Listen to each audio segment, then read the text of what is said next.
मैं हूँ सीए पलक शर्मा। आज का मेरा वीडियो उन लोगों के लिए रहेगा जो यूट्यूब से अर्न करते हैं, जो सक्सेसफुल यूट्यूबर्स हैं, या फिर उन लोगों के लिए जिन्होंने अभी बिल्कुल नया नया अपना चैनल शुरू किया है यूट्यूब पे, या फिर वो लोग हैं जो सोच रहे हैं कि उनको यूट्यूब पे चैनल शुरू करना है और वो यूट्यूब पे कैसे कमा सकते हैं। तो आज की वीडियो में मैं कवर करूँगी कि आप यूट्यूब से कैसे कैसे कमा सकते हैं। दूसरी बात मैं जो कवर करूँगी वो ये रहेगा कि अगर आप इंडिया में यूट्यूबर हैं तो आपके ऊपर क्या टैक्स इम्प्लीकेशंस आती हैं। और तीसरा मैं बात करूँगी यूट्यूब टैक्स के बारे में जो नया ही जून 2021 से एप्लीकेबल हुआ है ऑन यूट्यूब इनकम। तो शुरू करते हैं आज की वीडियो। तो सबसे पहले अगर आप अपना यूट्यूब चैनल खोलना चाह रहे हैं तो आप किस लीगल स्टेटस के अंदर आप अपना यूट्यूब चैनल खोल सकते हैं। तो मैं बता दूं, आपके पास कोई लिमिटेशन नहीं है, कोई रिस्ट्रिक्शन नहीं है। आप एज एन इंडिविजुअल अपना यूट्यूब चैनल खोल सकते हैं। फॉर दैट मैटर आप कंपनी फॉर्म कर सकते हैं और उस कंपनी के नाम पे अपने चैनल को खोल सकते हैं। आप एज एन एलएलपी रजिस्टर कर सकते हैं, एज अ पार्टनरशिप फर्म खोल के अपने जो चैनल को है शुरू कर सकते हैं। और अगर आप और डिटेल लेना चाह रहे हैं कि कौन सी लीगल स्टेटस या एंटिटी में आप रजिस्टर करें और कौन सी आपके लिए बेनिफिशियल है, तो इसके ऊपर आप मेरी पुरानी वीडियो को ज़रूर से देख सकते हैं और उस वीडियो का लिंक मैं डिस्क्रिप्शन बॉक्स में आप लोगों के लिए छोड़ दे रही हूँ। तो चलिए आइए मैं आपको बताती हूँ कि आप यूट्यूब से कैसे कमा सकते हैं। तो सबसे पहले जो YouTube का मेजर आप YouTube से कमा सकते हैं वो रहता है YouTube के एडसेंस कंटेंट से। YouTube क्या कहता है कि जब आप अपनी वीडियोस डाल रहे हैं आप कुछ क्राइटेरिया को फॉलो कर लेते हैं। दैट इज़ कि अगर आप 12 मंथ्स में आपका जो चैनल है मोर देन 1000 सब्सक्राइबर्स को क्रॉस कर जाता है और आपकी जो चैनल की वीडियोस हैं उस पर मोर देन 4000 प्लस के वॉच आवर्स आ जाते हैं, तो वो आपके चैनल को मोनेटाइज कर देती है। वंस आपका चैनल मोनेटाइज हो जाता है तो आपकी वीडियोस के बीच में एड्स प्ले होना शुरू हो जाती हैं और जो वो एड्स प्ले होती हैं उसके अगेंस्ट आपको इनकम मिलती है, जिसको वो एडसेंस कंटेंट का रेवेन्यू मॉडल का नाम दे देते हैं। उसके थ्रू आप कमा सकते हैं। ये एक मेजर सोर्स रहता है किसी भी यूट्यूबर के लिए कमाने के लिए। और क्या ऑप्शंस रहते हैं यूट्यूब पे? यूट्यूब के ऊपर आप चैनल मेंबरशिप के थ्रू भी कमा सकते हैं। अब चैनल मेंबरशिप क्या रहता है कि अगर आपके चैनल को पेड सब्सक्रिप्शन मिलता है तो उस केसेस के अंदर भी आप कमा सकते हैं।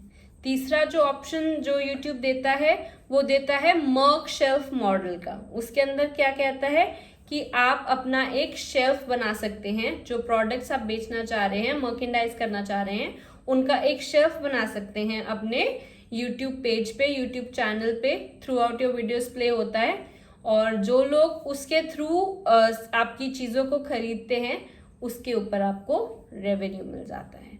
जो फोर्थ जो सोर्स प्रोवाइड करता है यूट्यूब, वो देता है यूट्यूब प्रीमियम रेवेन्यू। उसके अंदर क्या रहता है कि जो प्रीमियम अकाउंट होल्डर्स होते हैं, जिन्होंने प्रीमियम मेंबरशिप ली होती है, जैसे कि मैं बात करूं अमेजोन के अंदर जो प्राइम होल्डर्स होते हैं उनको कुछ प्लस एडिशंस या कह लीजिए प्रेफरेंसेस और पर्क्स मिलते हैं, वैसे ही यूट्यूब के अंदर भी कुछ लोग प्रीमियम जो मेंबरशिप ले सकते हैं। और अगर वो लोग आपके चैनल को व्यू करते हैं तो उसके थ्रू भी आपको रेवेन्यू मिल सकता है, जिसको वो टर्मिनोलॉजी देते हैं यूट्यूब प्रीमियम रेवेन्यू। तो वो भी कमा सकते हैं। उसके अलावा जो आप कर सकते हैं वो ये कर सकते हैं कि ड्यूरिंग योर वीडियोस आप कई चीज़ों को इंडोर्स कर सकते हैं, आप उनको सेल कर सकते हैं, या कह लीजिए आप उनके लोगोस को अपनी वीडियोस के अंदर चला सकते हैं, जिसके थ्रू आप कमा सकते हैं। तो ये सब तो मैंने बात की कि किस किस तरह से आप यूट्यूब पे कमा सकते हैं। अब एक बार ये आपने कमा लिया तो अगर आप इंडिया में हैं तो आपको अपनी इनकम के ऊपर टैक्स भी देना पड़ेगा। तो उसके लिए बात कर लेते हैं कि अगर आप इंडिया में बैठे हैं तो आप यूट्यूब से जो आप कमा रहे हैं उसको आप अपनी बिजनेस इनकम भी ट्रीट कर सकते हैं and income from other source भी ट्रीट कर सकते हैं। अगर आप अपनी जो इनकम को बिजनेस इनकम ट्रीट करते हैं तो इनकम टैक्स लॉ कहता है जो भी आप कमा रहे हैं और उसके अगेंस्ट आप जो भी खर्चा कर रहे हैं उसको माइनस करने के बाद जो भी आपके पास प्रॉफिट बचता है आपको उसके ऊपर इंडिया के अंदर टैक्स देना है। अब गवर्नमेंट ने एक और इजी प्रोविजन दे दी है कि अगर आप उसको बिजनेस इनकम कंसिडर कर रहे हैं और आप सेक्शन 44 AD के अंदर अपनी इनकम टैक्स रिटर्न फाइल करना चाह रहे हैं और अपने बिजनेस को कंसिडर करना चाह रहे हैं अंडर सेक्शन 44 AD, तो उस केस के अंदर फ्लैट वो कहता है जितना भी आप रिसीव कर रहे हैं इनकम को उसको 6% पे आप कैलकुलेट कीजिए और जो फिगर आती है उसके ऊपर आप टैक्स जमा करा दीजिए। वेरी इजी थिंग है। इसके अंदर क्या है, जो 44 AD के अंदर अगर आप टैक्स जमा कराते हैं तो इसके अंदर थोड़ी रिलैक्सेशंस और भी गवर्नमेंट ने दी हुई है। ठीक है, अब दूसरा क्या ऑप्शन देती है गवर्नमेंट कि आप इसको, अगर आपका ये कोर बिजनेस नहीं है, आप ये साइड बिजनेस कह लीजिए या कह लीजिए आप अपना शौक के लिए कर रहे हैं, तो आप जो इस यूट्यूब से कमा रहे हैं आप इसको इनकम फ्रॉम अदर सोर्स भी कंसिडर कर सकते हैं। अगर आप income from other source consider करते हैं, वही बात कहती है कि जो आप कमा रहे हैं, जो आप खर्च रहे हैं उसको माइनस कीजिए और जो अमाउंट आती है उस पर टैक्स दे दीजिए। अगर आप मेरे ओपिनियन की बात करें तो मैं कहूँगी कि आप इसको बिजनेस इनकम ट्रीट कीजिएगा, बिकॉज आप बिजनेस में जो भी कैपिटल एक्सपेंडिचर लगाते हैं या कह लीजिए जो भी कैपिटल एक्सपेंडिचर कर रहे हैं अपने बिजनेस को लेके, उसकी जो डिडक्शन है वो एक्सपेंस की deduction over the life of asset, over the period of time आपको बिजनेस के अंदर ही मिलती है in the form of depreciation. Example के तौर पे आप एक ट्रैवल ब्लॉगर हैं और आपने अपने चैनल के कह लीजिए वीडियोस बनाने के लिए आपने अपनी पर्सनल न्यू कार खरीद ली है और उस पर आपने 12 लाख का खर्चा किया है। अब ये 12 लाख का खर्चा अगर आप उस यूट्यूब की इनकम को बिजनेस इनकम कंसिडर कर रहे हैं तो over the life of asset आप उसको क्लेम कर सकते हैं फ्रॉम योर इनकम और अपना टैक्स जो है वो बचा सकते हैं।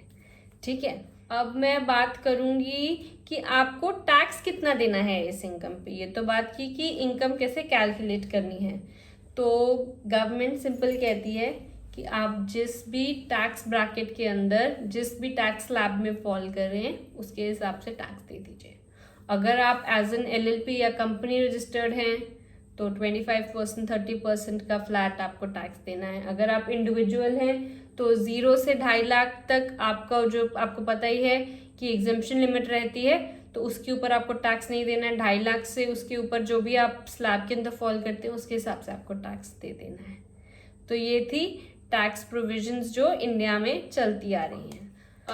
अब बात करते हैं जो नया यूट्यूब टैक्स आया है जो कि एप्लीकेबल हुआ है जून 2021 से। वो कहता है कि अगर आप एक यूट्यूबर हैं जो कि US बेस्ड नहीं हैं और आप कमा रहे हैं, मतलब आपकी वीडियोस पे जो इनकम आ रही है वो उन लोगों से आ रही है जो कि US में रहते हैं और आपकी वीडियो को देख के आपको इनकम दे रहे हैं, तो उस केस के अंदर आपकी 15% ऑफ इनकम को विद होल्ड कर लिया जाएगा in the name of tax. Good thing is this कि इंडियन लॉ कहता है कि आप जो ये टैक्स अगर आपका विद होल्ड हो रहा है तो आप उसको एज अ क्रेडिट क्लेम कर सकते हैं while filing the income tax return.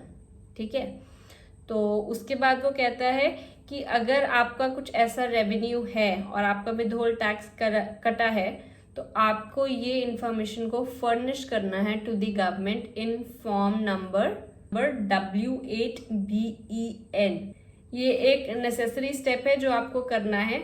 अगर आप इसको नहीं करेंगे तो आपका जो विद होल्ड टैक्स का जो परसेंटेज 15% है वो बढ़ के 24 to 30% के अंदर आ सकता है।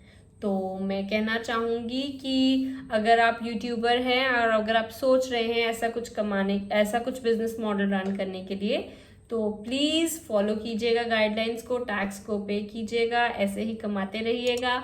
और अगर आपको मेरी वीडियो पसंद आई हो तो please press the like button and और इस तरह की फ्यूचर आप वीडियोस देखना चाह रहे हैं मेरी तो please subscribe my channel. Thank you.